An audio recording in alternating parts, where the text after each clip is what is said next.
ప్రతి ప్రాజెక్ట్కి project manager తండ్రి లాంటి వాడు. ఆ ప్రాజెక్ట్ మేనేజర్ కూడా బొమ్మరిల్లులో తండ్రిలాగా తప్పులు చేస్తే ఆ టీంలోని టెస్టర్స్ బాధ ఎలా ఉంటుందో ఇప్పుడు మీరు చూడబోతున్నారు. Thank you. Kiran, just minute. నేను తప్పు చేశానని శ్రీధర్ అంటున్నాడు, నువ్వేమో తప్పు నీదని వెళ్ళిపోతున్నావు. ఏం జరుగుతుంది ఇక్కడ? నాకు అర్థం కావట్లేదు.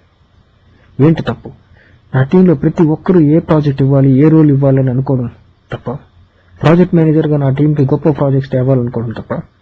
ప్రతి ఇనిషియేటివ్ నా టీం బగ్ లేకుండా డెలివరీ చేయాలనుకోవడం తప్ప? చెప్పు, నాకు అర్థం కావడం లేదు. ఏం తప్పు చేశాను నేను?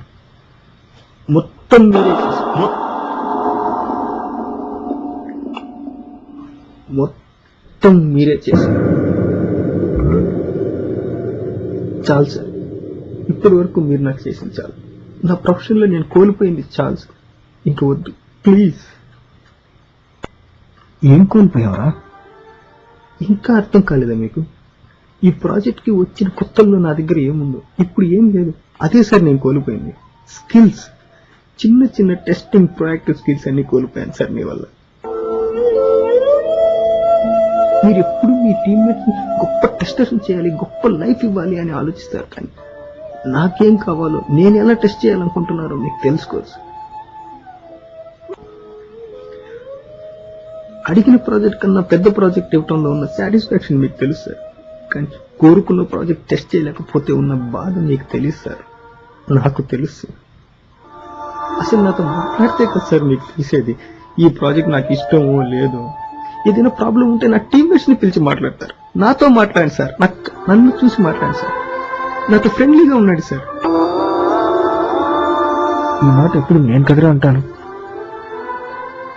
చెప్తారు కానీ ఉండరు, ఎందుకంటే మొత్తం మీకు నచ్చినట్టే జరగాలి కదా. ఈ ప్రాజెక్ట్ మీరే సెలెక్ట్ చేస్తారు, మీరే సూపర్ అంటారు, అదే నాకు బెస్ట్ అని మీరు నన్నే కన్విన్స్ చేసేస్తారు. నాకు ఎలా ఉంటుందో తెలుసా, నాకు ఈ ప్రాజెక్ట్ నచ్చలేదు అని బిఆర్డి చింపి విసిరేయాలనిపిస్తుంది. కిరణ్ ల్యాబ్ లోకి వెళ్ళి మోడెం కనెక్ట్ చేయమని చెప్తాను. నేను వెళ్తాను, కానీ నేను వెళ్లే లోపలే మీరు ల్యాండ్ టీమ్ చెప్పి చేయించేస్తారు. నవ్వుతున్నారు సార్ నన్ను చూసి మిగతా వాళ్ళు. ల్యాబ్ హే కిరణ్, పోర్టల్ చేంజెస్ వచ్చి టెస్ట్ చేద్దాం రా అంటారు. నేనేదో టెస్ట్ చేయాలనుకుంటాను, మీరు నాతో ఒక్క బగ్గు కూడా లేకుండా టెస్ట్ చేయించాలనుకుంటారు. హే లెఫ్ట్ క్లిక్ చేయి, రైట్ క్లిక్ చేయి, ఫూటర్ క్లిక్ చేయి, ప్రోమో క్లిక్ చేయి అని నా చేతిలో మౌస్తో మీరే క్లిక్ చేసేస్తే, నా టెస్టింగ్ కూడా మీరే చేసేస్తే ఇక నేను ఎందుకు సార్ టెస్ట్ చేయటం?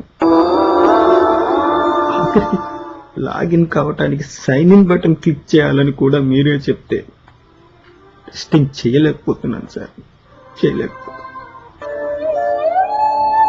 మీకు తెలీదు, మీకు నచ్చినట్టు ఉండలేక, నాకు నచ్చినట్టు టెస్ట్ చేయలేక నేను నరకం చూశాను సార్, నరకం చూశాను. ఫ్రస్ట్రేషన్, కోపం, చిరాకు, ఎవరి మీద చూపించాలో, ఎలా చూపించాలో తెలియదు.